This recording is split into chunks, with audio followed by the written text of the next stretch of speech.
From smartphones to streaming music, technology has changed the way we live our everyday lives. As technology impacts more of how we do what we do, you don't want to be left behind with the rotary phone and 8-track player. Learning new technical skills can help you reach more of your personal and professional goals. From using spreadsheets to easily keeping track of your monthly budget to updating your resume to make it really stand out. I'm Courtney Hodge, a program manager at Microsoft, and I'm passionate about helping people use technology to make their lives easier. In this course, I'll teach you the basics of Microsoft 365 so you can start using these powerful tools to make your life easier. I'll share the ins and outs of document creation with Microsoft Word. I'll show you how to create tables and charts with Excel. I'll walk you through easy and accessible ways of implementing OneNote. I'll also help you connect and communicate more effectively in Outlook and PowerPoint. This course is all about helping you learn how to use the latest technology to start reaching your goals. Are you with me? Let's get started.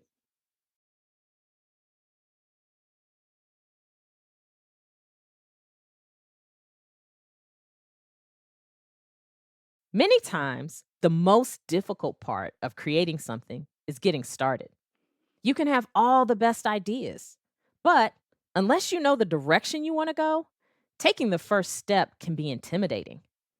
Word templates take the guesswork out of the first step and help you craft great looking documents, freeing you up to focus on your content.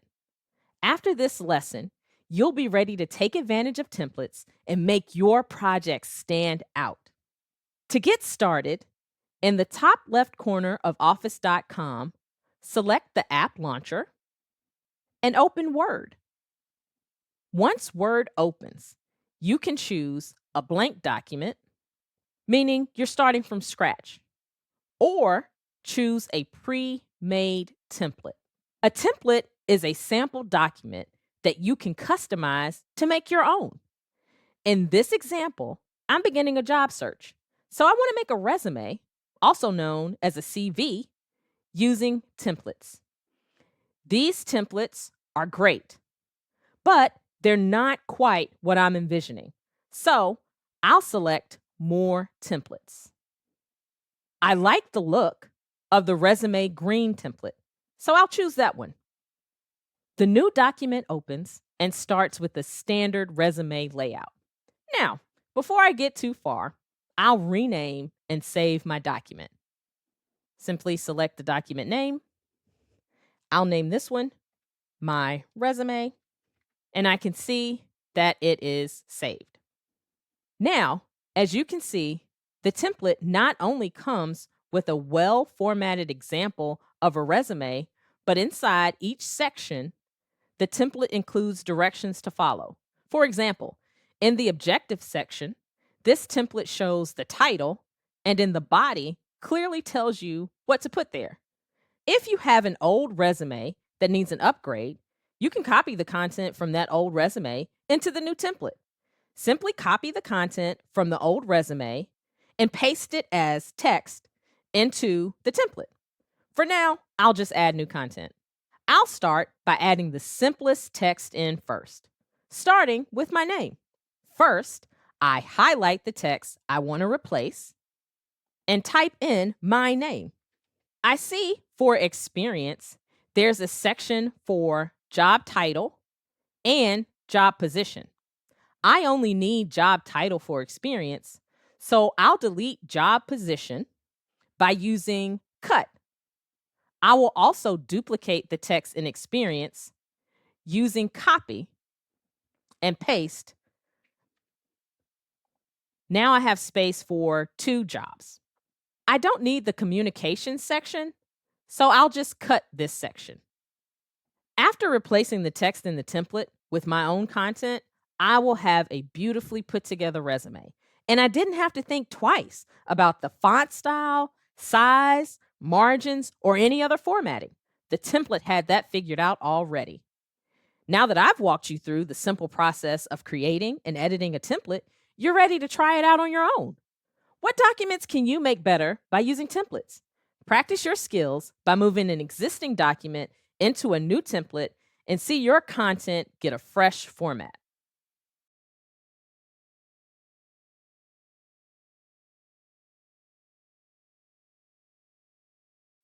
When you're searching for a job, you're likely spending valuable time thinking about your resume or CV. You might even want to take it to the next level and give your resume a brand new professional look. With styles, there's a quick and easy way to do just that. Adjust the font, look, and color of the different parts of your documents. I'm going to show you how to make your documents look their best and stand out from the rest. To get started, download the sample resume available in the exercise files, and I'll walk you through how to customize your resume. Here you can see I have the file open in Word. I used the template to create the resume, but I want to make some slight adjustments so it looks just right. To quickly see what different styles are available, I'll go to the Style tab on the ribbon. So many great options. I want to start by changing the style for my school in the education section. So I'll just highlight that portion of text, head back to the ribbon, select the Style tab. There are several options and styles. Notice the differences in font color, size, and other text formats like emphasis or bold. Since I'm adjusting my school to add focus to it, I'll choose heading 3. As you can see, Word changes the highlighted text to match the style. Now, there are a lot of options to choose from in the styles dropdown, but you might not find the perfect fit you're looking for. If you still aren't finding the perfect fit, you can try to create your own style. I'll change the style for the name. With my name already highlighted, I'll change the font color and make it blue. And then I also put it in italics.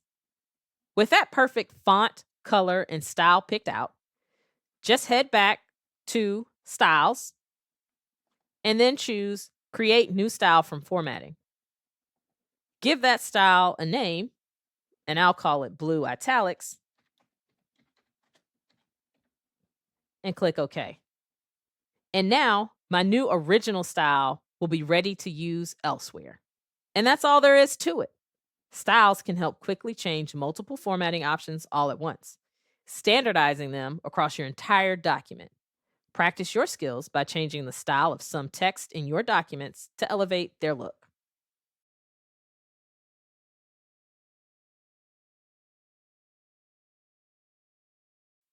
Picture this: you just updated your resume to apply for a new job. All the details look great, except there's one problem. Your resume spread over 2 pages, and the job application asks for 1 page max. By adjusting the margins, you can keep everything on the same page without deleting anything important. In this lesson, I'll show you how to use margins to fit the content you want in the space you need. To get started, download the sample resume available in the exercise files. The first thing you need to do is open the resume. Since this is such an important document, make sure to review it closely to make sure it has all the necessary information. This layout looks good, but there's a little bit of text running on to the second page. So, to keep everything on one page without deleting anything, you want to customize your margins. I'll show you how by going up to the ribbon and selecting Layout. This is where Word displays several options for how text is arranged on the page. You can explore all these features on your own, but for now, just select Margins. From here, you can choose pre-made margins or custom margins. I'll choose custom margins to give myself more flexibility. When I select margins, a window appears showing the current margins. The bigger your margins are, the less room you'll have for text on a page. But making them smaller will allow you to fit more text in the same space. Since I need to fit all the text onto a single sheet of paper, these margins need to be smaller. I'll lower the default margins from 1 inch down to a half an inch. After selecting OK to apply the updated margins to your document, the resume now fits on one page. If you need to adjust the margins again, you can always go back into custom margins and make any changes you need. Now you know exactly how to adjust the margins in a Word document and get everything you need on the same page. You're ready to reformat your resume or any other document.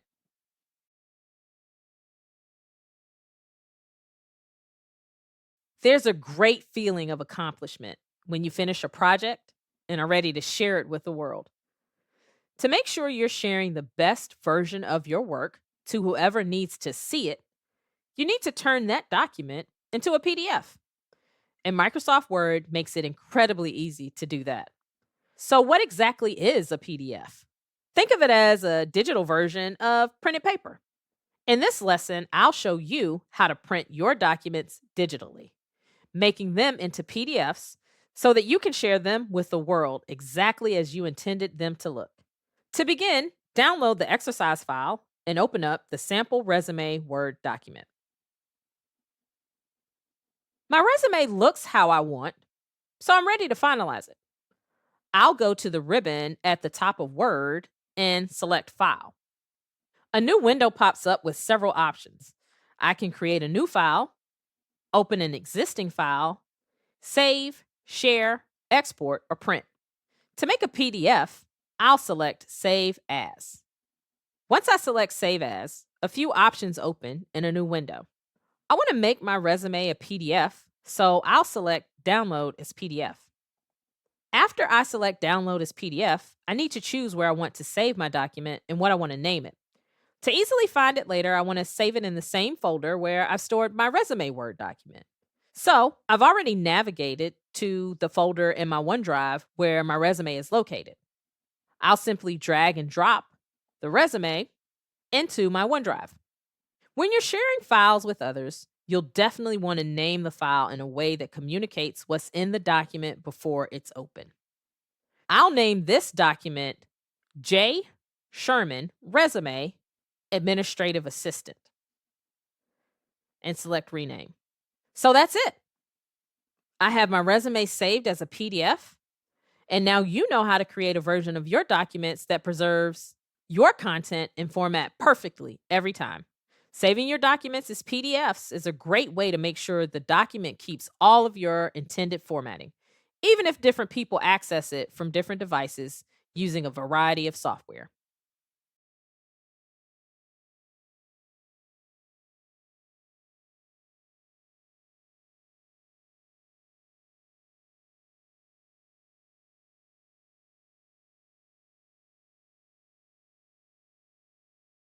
Believe it or not, there are still many reasons why a file living on your computer, tablet, or phone needs to jump off the screen and onto a sheet of paper. Perhaps you need to add a handwritten signature to an agreement or give a hard copy of your resume to a hiring manager. In these situations, you just need to press print.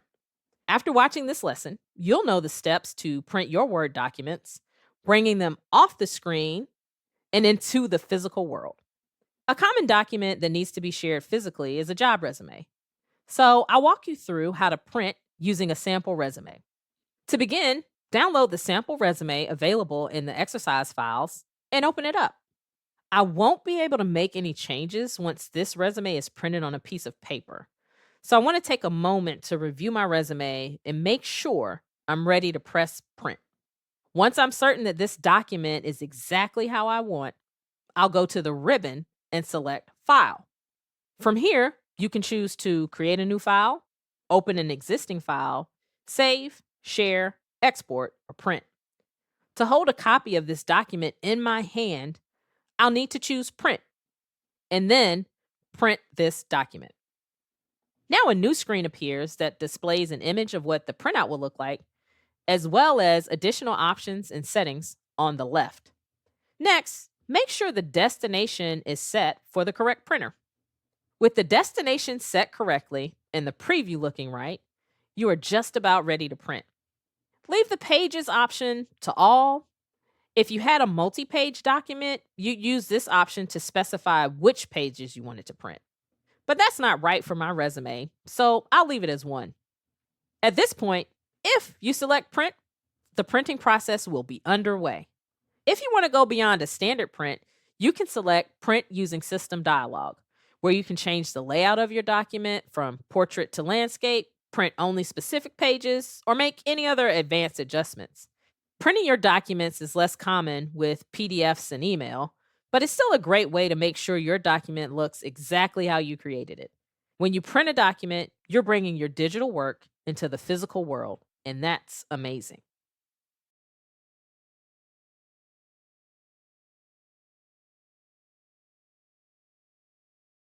If you asked me to teach you to do one single thing in Excel, I would want to show you how to create and format tables.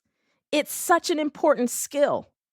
Once you're comfortable with inputting data into a table, you'll be ready to start using all the powerful tools and functions in Excel. In this lesson, I'll show you how to get started with tables so that you can begin using Excel's excellent calculating capabilities. The first thing to do is open Excel from the app launcher on office.com. Next, I'll need to create a workbook. A workbook is a file that contains one or more worksheets to help organize data. Think of it as the digital version of a physical workbook, a single place to keep several related sheets together. In Excel, there are a few different ways to start a new workbook. I can choose from templates or create a blank workbook. In this lesson, I'm going to create a new budget as an example, so I'll start from scratch and select New Blank Workbook. Once the workbook is created, I'm going to name and then save the new workbook right away so I won't lose any of my work. Select the file name to open a window where you can change the name and the location of where it'll be saved. I'm going to name this My Budget. Now that I've named and saved my workbook, I want to take a look at my worksheet. Creating a workbook automatically creates Sheet 1, a blank spreadsheet that's ready to go. You can create additional sheets by selecting the plus sign at the bottom. But for now, I only need one sheet. To rename a sheet, hover over the tab at the bottom left of the screen and right click Sheet 1. A menu will open with a number of actions to choose from. Select Rename. Now a new window opens asking to rename the sheet. I'm going to rename the sheet Expenses. Then select OK. Notice the tab that was labeled Sheet 1 is now labeled Expenses. Now that I've renamed my sheet, I'm ready to create a table. First, I'll label the columns so that I know where to put each piece of information. In this sample, I want to track my monthly expenses. So I'll label two columns, one column for types of monthly expenses and another for their amounts. To label the first column, select the A1 cell and type monthly expenses. For the second column, select the B1 cell and name it amount. I want to be able to see the full title for my monthly expenses, so I'll just adjust the column width to see all of my text. Now that I have headers for the information I'm going to put into my table, I can start adding data to my table. I have a number of expenses to categorize and keep track of, so I'll type these categories under monthly expenses. I'll start with housing. Next, I'll enter the amount I spend for housing each month in my second column. I select cell B2 and type in the amount. Now that I've added housing to my table, I'll do the same thing for the rest of my monthly expenses. Now that I've input my data, I can make the table easier to read using Format as Table. I'll select all the cells of my table, including the titles. Then, in the Styles portion of the ribbon, select Format as Table. This opens several formatting options for tables I could use. I'll choose the alternating colors format because it makes it easier for me to read each line. Since my table has titles or headers at the top, I'm going to make sure to leave my table has headers selected.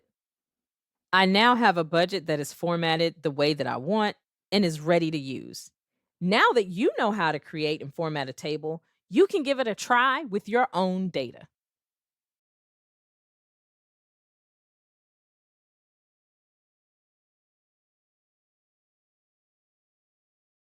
When you're keeping track of numbers in a spreadsheet, Excel can save you time by doing the math quickly and accurately for you.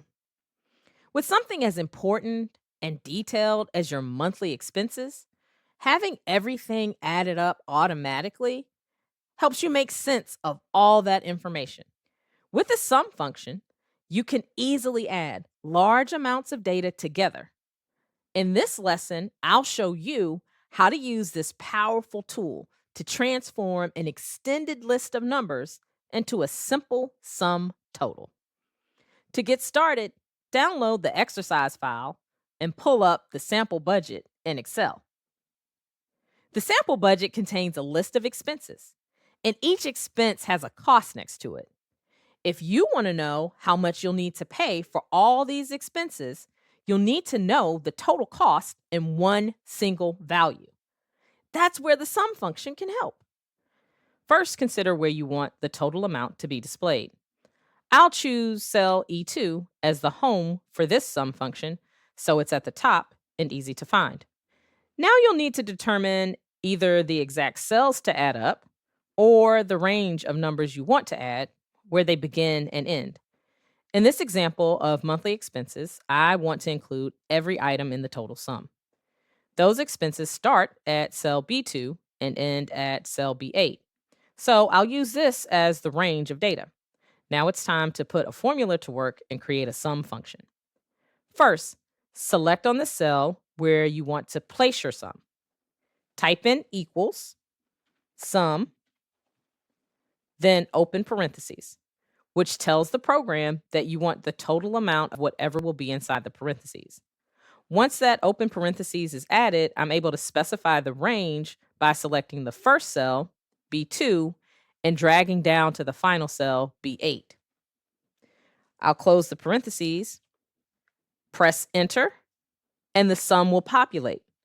I'll add a title for my total expenses so I know what's captured in this cell.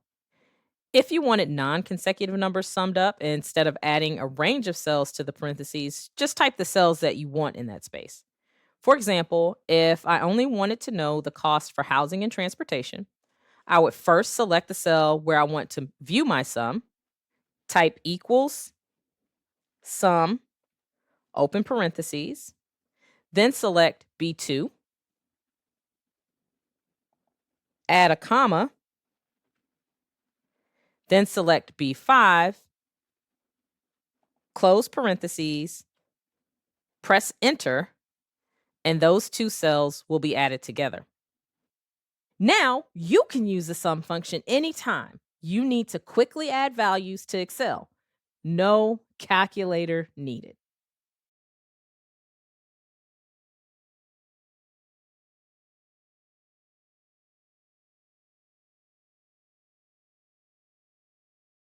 Data is everywhere in the digital world. With so much information on your screens and in your life, it can be tough to keep track of everything.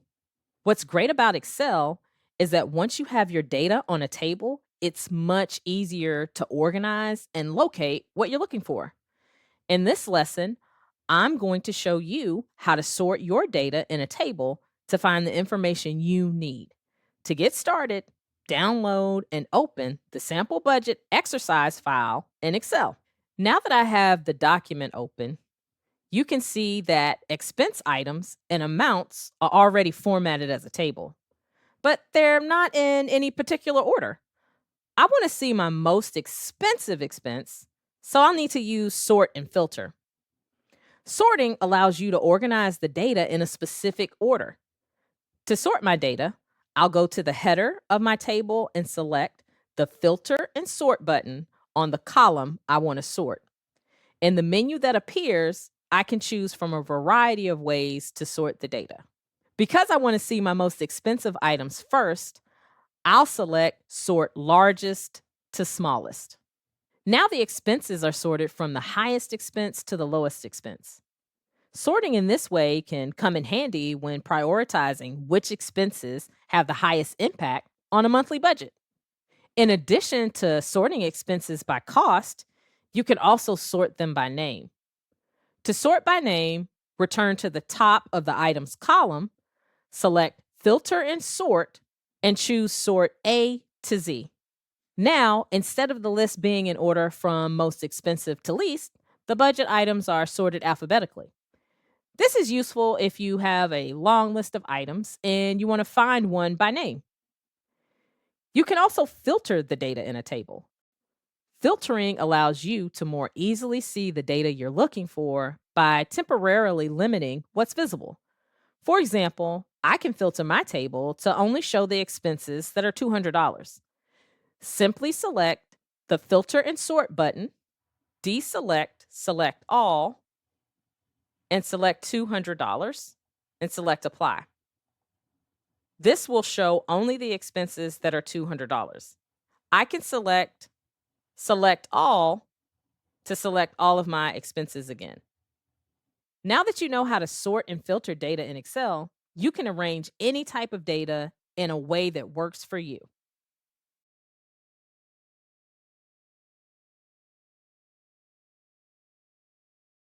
The first step to understanding data is organizing it in a spreadsheet. But in order to understand what the data really means, you want to learn how to visualize it.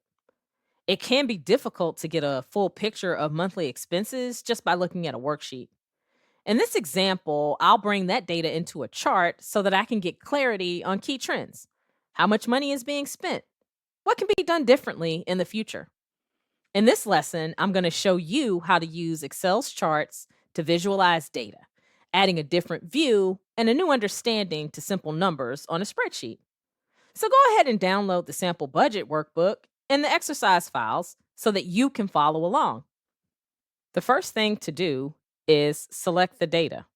I know I want to have a clearer understanding of my monthly expenses, so I'll highlight my monthly expenses table. I'll select and drag to include the full range. With the data selected, go to the ribbon and select Insert.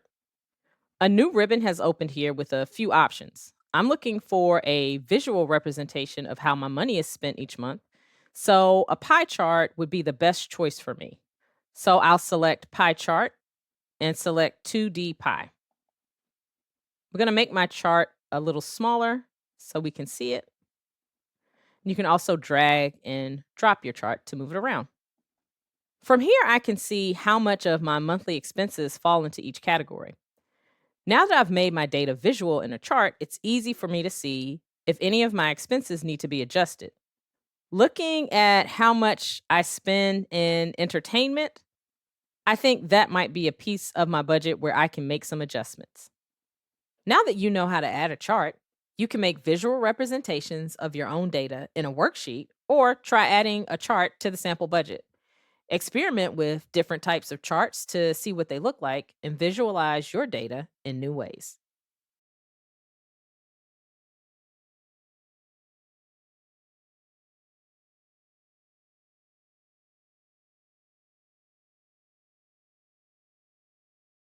Managing multiple sheets could be a mess, but with Excel worksheets, you can keep your work organized and easy to access by adding multiple sheets into a single workbook.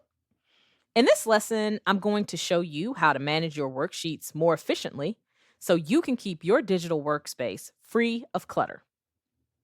I've created a chart so you can see a visual representation of what monthly expenses might look like. Right now, I have a pie chart of my expenses in one of the sheets within my workbook titled My Budget. The sheet it's in right now is labeled Expenses, and the chart is sitting next to the table of expenses. But I want it in its own sheet. In order to do that, I will add a new sheet by selecting the New Sheet button at the bottom of the workbook. A new blank sheet will pop up, and you'll be able to give it a name. I'll name this sheet Pie Chart. In order to move the pie chart over to this new sheet, I'll select the chart from the old sheet and cut it. Then I'll go to the new pie chart sheet and choose where I want to place my chart. I want to place the chart in B2. So I'm going to select that cell, then paste the pie chart. I can now see my chart in the pie chart worksheet. And the table of expenses still exists in the expenses worksheet. If I wanted to continue growing this workbook, I could easily add another new worksheet and use that for a guest list, to dos, or any other aspect that fits within my overall budget. To keep multiple worksheets organized in the same workbook, I can change the order of my sheets by dragging and dropping the tabs. Now that you know how to build out a workbook to include individual worksheets, gathering, organizing, and referencing all that data will be much easier. Whether you're creating a new budget or need to keep track of job searches, I encourage you to make the most of your workbooks by creating individual worksheets for each element of your project.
Things change quickly, and you need spreadsheets that adapt just as fast. With a few key features in Excel, you can edit and manage your data easily. In this lesson, I'm going to show you how to use Excel to keep track of new information and remove old information so that you can keep your data up to date and useful. I'll start by opening the sample budget that you can find in the exercise files. So now that I can see my budget, I want to see how it's changed between this month and last month. To see this in my table, I need to add columns. To add a column between the A and B columns, I select the B column and right click. A menu with several options open. I want to select Insert Columns. A column is added between A and B. The data in the columns is still the same, but everything has shifted to the right. Next, I'll name the new column to keep my data organized. I'll title the new column Last Month, and I'll name my amount column This Month. I can now add data from the previous month to my table. If instead you want to remove an entire column, select the column you want removed. Right click and select Delete Columns. The entire column is removed. Adding and removing rows uses similar steps. Say you want to add a row between row 6 and row 7. First, select row 7, right click, then select Insert Rows. A new row has been added, which I can use to add a new expense. To delete a row, first select the row you want removed, right click, and select Delete Rows. The entire row is removed. Suppose you want to add a title to your expenses table. First, add a row above your table for the title. This new row has cells for each column in my table. For my title, I only need one cell, so I can use the merge feature to combine these different cells into a single cell. Merge will only keep the data in the upper left cell, so I need to place my title in the cell farthest to the left. Here, I'll type my monthly expenses table. Next, select all the cells you want to merge. Go to the alignment section in your ribbon. Select Merge and Center. Merge and Center will merge the two cells into one cell and center the text. I can also select Unmerge cells here. Now that you know how to add, delete, merge, and unmerge columns and rows, you have the flexibility you need to manage your ever-changing data.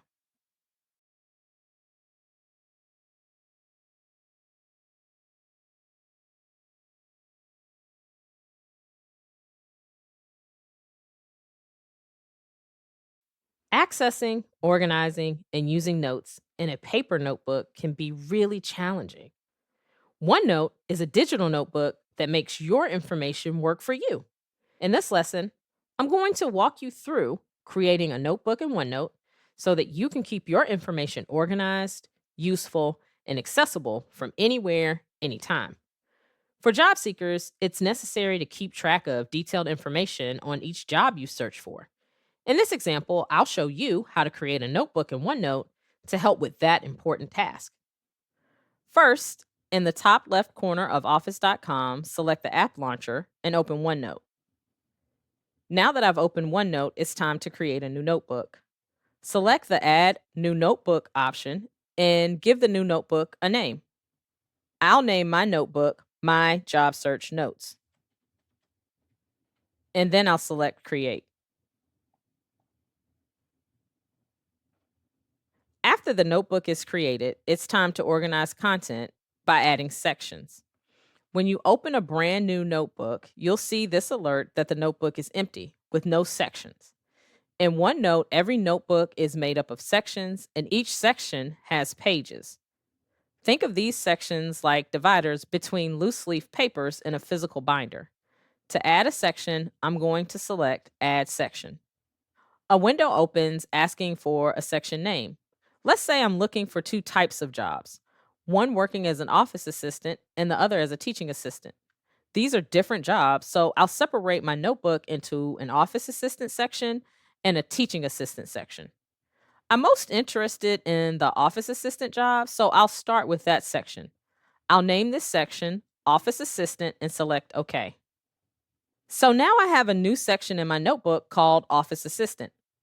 When a new section is created, OneNote automatically adds a page called Untitled Page, which I'll update here to specify what type of notes I'll include. Let's say job details. Now that this page is set up, I'm ready to take notes on the job opportunity. Now that you know how to create a notebook and sections within it, you can make your own digital notebooks. These will be places where you can keep notes on job searches, classes you're taking, or which new series you want to binge watch.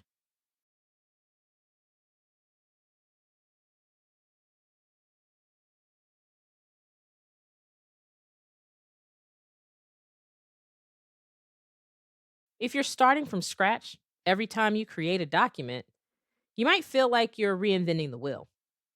But with OneNote, you can easily create consistent documents using templates, tailoring your notebook to your needs in no time. In this lesson, I'll show you how to create pages to store information in your notebook and also how to use templates to save you time. In OneNote, you can create notebooks, which are made up of sections. Each section contains pages, and that's where you'll document your notes. First, I'll open my notebook. So, to create a new page, I'll select Add Page at the bottom of my notebook. We can start here. Now I will add the information I want to keep track of for each job, like the job title, company name, how to apply, and more. I select where I want to add content and add the content. You can also format any text you add to make it stand out. Here, I'll make the application due date larger, in bold, and in a different color to really make it stand out. I also want to add a table at the bottom of this page to compare the pros and cons of this job. First, I select where I want my table to go. I select Insert, select Table, and highlight the size that I need for my table. I'll choose 2 rows and 2 columns. The table is inserted, and I'll label the columns pros and cons. I'll also add bullets by selecting Bullets.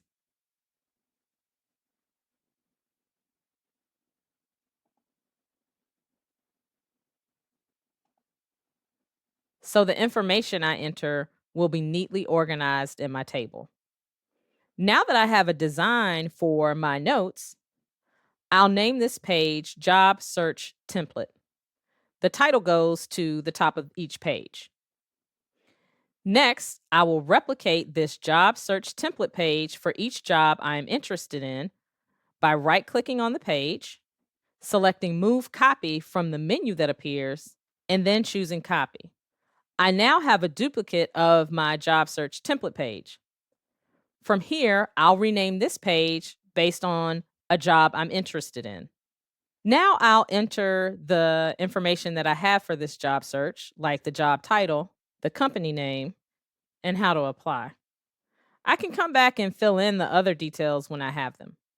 Now, you have the skills to create custom templates and pages in your own notebooks. Try it out.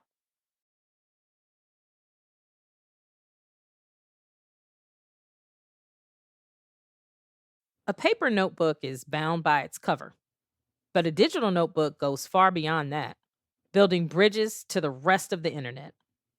With OneNote, you can use your notebook as a portal to the World Wide Web. In this lesson, I'll show you how to easily connect your notebook to any website by adding links. This can be really useful when adding key information like a company's website in your job search.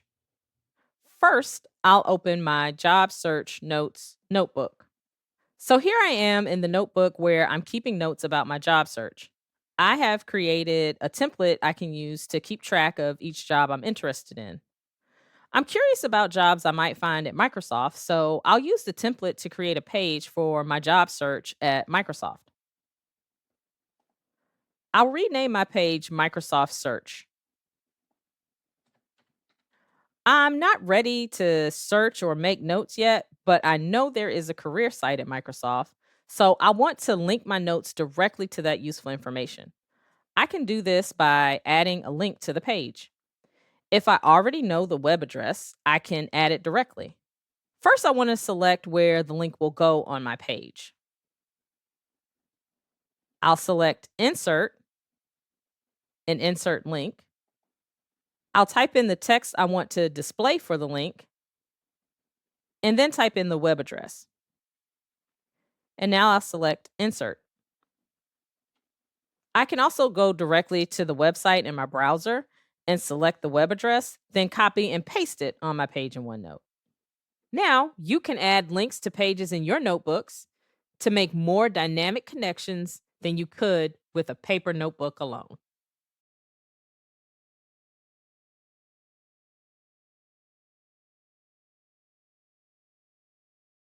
When you send an email, you're starting a digital dialogue. So, the person you're sending your email to will need to know who you are and how they can respond. Adding an email signature is an easy way to sign off your emails that you can use at the end of all your emails. In this lesson, I'll show you how to keep your sign offs consistent and your communication going strong with email signatures. For this example, I'm in the middle of a job search. I may be sending multiple emails as I apply for each new job. Before I write my emails, I want to create an email signature so I can have a standard ending to all my job search emails. First, in the top left corner of office.com, select the app launcher and open Outlook. From here, I'll go to Settings at the top right. Here you can change the look of your inbox, but I need to go to View All Outlook settings to access more options. Next, I go to Compose and Reply, then the Email Signature section. This is where I create the signature that I want for all my job search related emails. Here, I'll add my name, my email address, and my phone number in case someone needs to reach me right away. Then I'll give my email signature a name. I'll call it Job Search so I can reuse it later. There are a lot of options in Compose and Reply. I can select a default signature, alter how I format messages, and a lot more. For simply setting up an email signature, you don't need to worry about diving too deep below this first section. I'll save my email signature and close out of here by selecting the X. Now that I have my email signature set up and saved, it's ready to use. So I'll select New Message. At the bottom of the window with my new email, I'll select More Options, then select Insert Signature, and select the job search signature, and the signature will be added to the new email. Now you know how to create a signature to add to any email you compose, saving time when you want to share the same information at the end of your emails.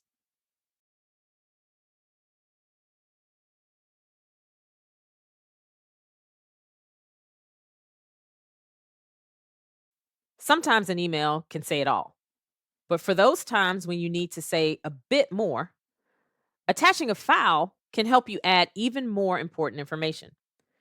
In this lesson, I'm going to show you how to use Outlook to send attachments so that you can easily include relevant files with your email.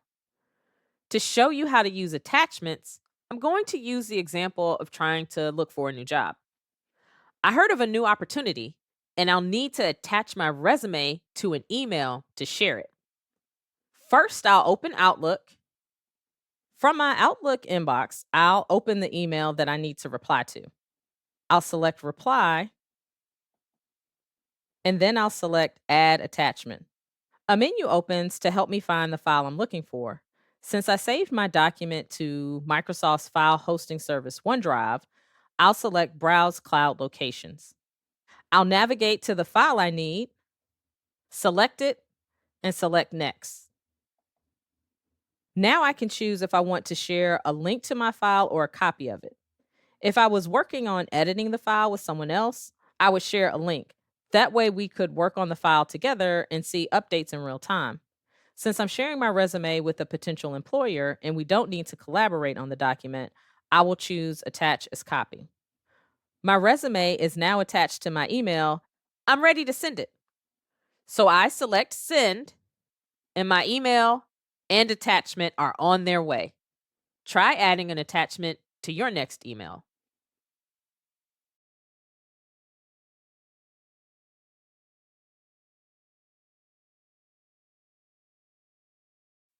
Scrolling through an endless inbox for that one email you need can feel like trying to find a needle in a haystack.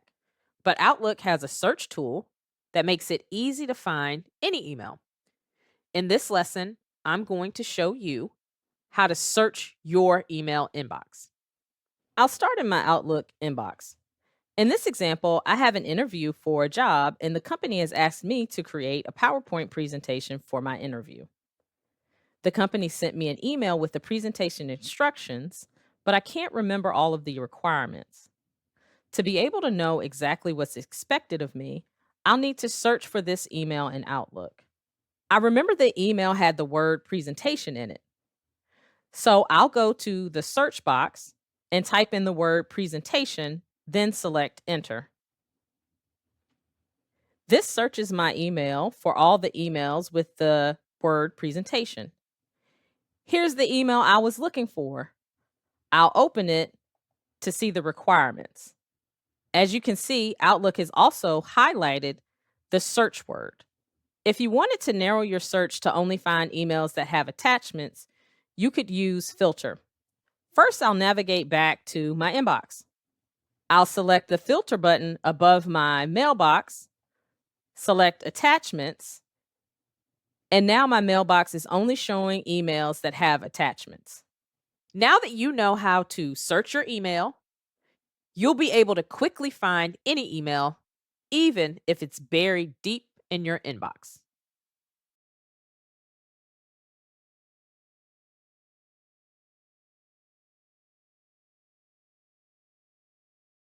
When you need to present important ideas visually, PowerPoint is the tool that takes your communication to another level. In this lesson, I'm going to walk you through how to create a presentation in PowerPoint and add your first slide. First, I'll open PowerPoint. And in this example, I've been selected for a remote job interview and was asked to create a PowerPoint presentation to showcase my skills. So, next, I'll select New Blank Presentation. Before going too far, I want to make sure I've renamed and saved my presentation. I can see the save status next to the title of the presentation, and it is saved. If I select the title, a new window opens and I can rename the presentation Interview Slides. After I've renamed the presentation, I can select anywhere outside the window and it will close. I want to focus on adding content at the moment, and so I'm going to close Designer. The first slide is a title slide. So I'll write the title Skills Overview. Then I'll add my name under the title so my audience will remember me. I now have the first slide in my presentation and I'm ready to add more slides. Now you know how to create a PowerPoint presentation. Go ahead and try to add a slide to your own presentation.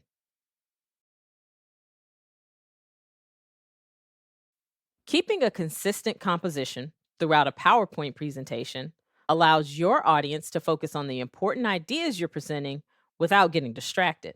In this lesson, I'm going to show you how Designer can help you create a consistent look throughout your presentation, keeping your audience's attention on your PowerPoint's content, not its composition. So, first, I'll open my presentation in PowerPoint. You can follow along by downloading the sample presentation from the exercise files. In this example, I've already created a presentation that I've been asked to prepare for an upcoming interview. Now I want to change the look of the presentation by using Designer to get started. Now that I'm in my presentation, I'll select Designer. Wow, look at all of these different looks. I'll find a design I like and choose it. Now that I've chosen a design, I can add a new slide. I'll select the drop down beside the new slide icon. Then I can choose the layout of the slide I want to add. I'll add a two content slide, giving me a layout with space for the title and two types of information. I'm going to add a new title and name this slide Software Skills. Then add text in one of the content sections. By using Designer, my entire presentation will have a consistent look that will keep my audience's attention on my skills. I encourage you to explore design ideas and choose a look for your presentations that will wow your audience.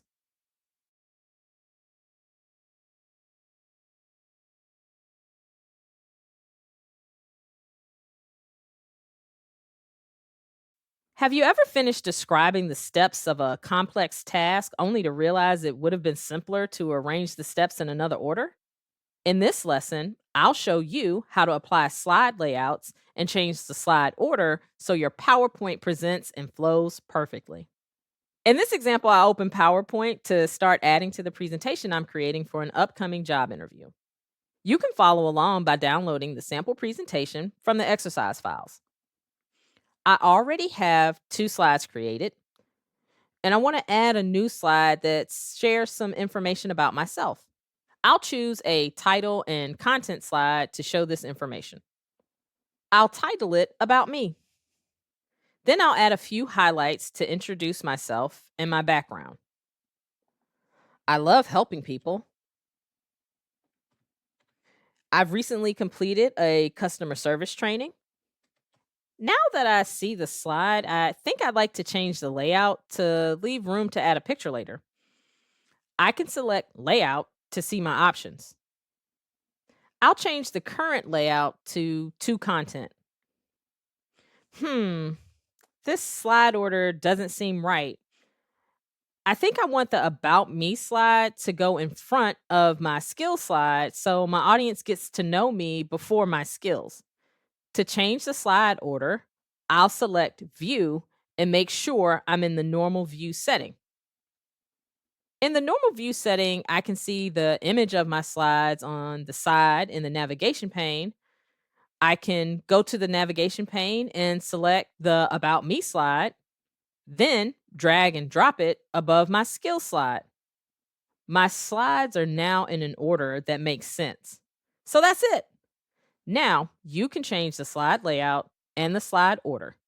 Use this skill to reframe how you share information in any of your PowerPoint presentations.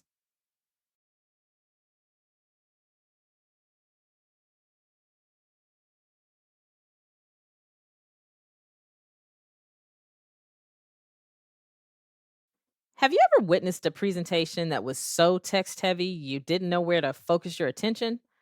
Not a fun experience. Formatting text into different fonts and colors can help your audience clearly understand your presentation's message.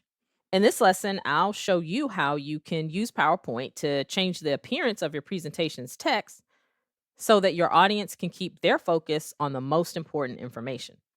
In this example, I'll open PowerPoint to add to the presentation I'm creating for an upcoming job interview. You can follow along by downloading the sample presentation from the exercise files. Now that I have my presentation open, I want to change the font color, so I'll select Change Font Color from the menu. Then choose the color I want and watch my highlighted text change to that color. Next, I want to italicize the text. With the text highlighted, I'll select Italics from the menu. Looks great. Now, you can alter the look of any text you add to a PowerPoint to help your presentation stand out.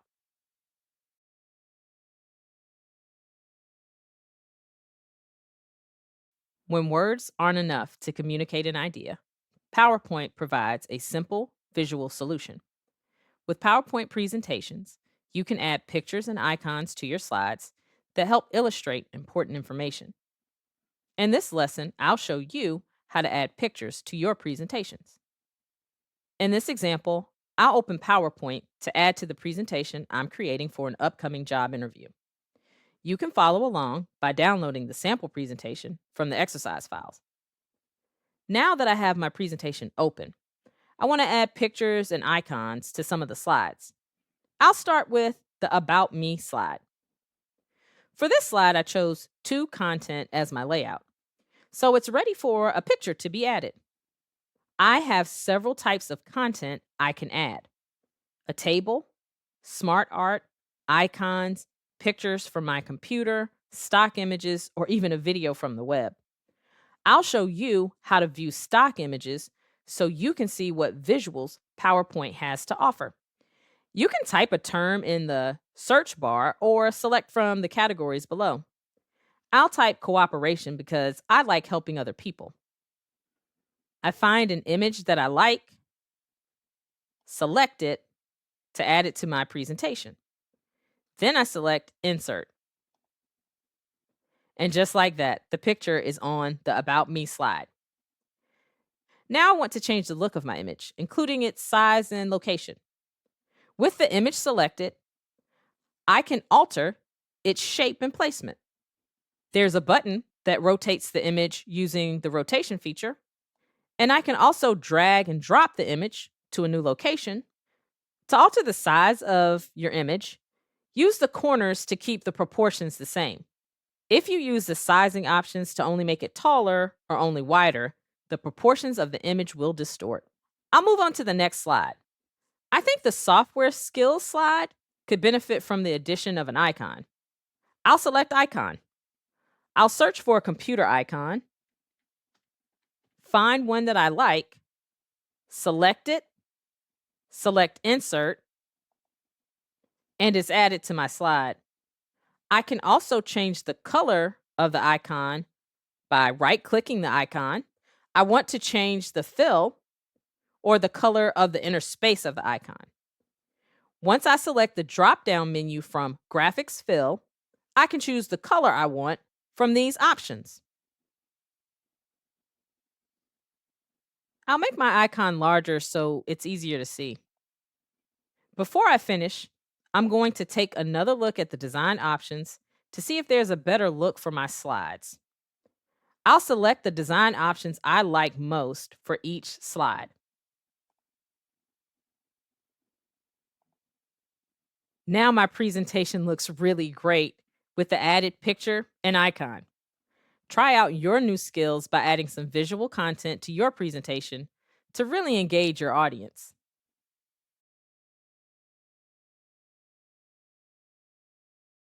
You've reached the end of this course, but this is just the start of your journey using Microsoft 365. Microsoft 365 has many resources to help make your personal life easier and your professional life more productive. I want to share a few of those resources with you. You can check out Microsoft support for a variety of videos to help you refresh and learn new skills.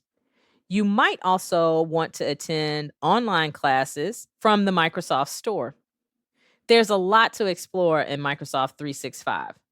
Thanks for watching, and I hope that you use these new skills to achieve your professional and personal goals. Good luck.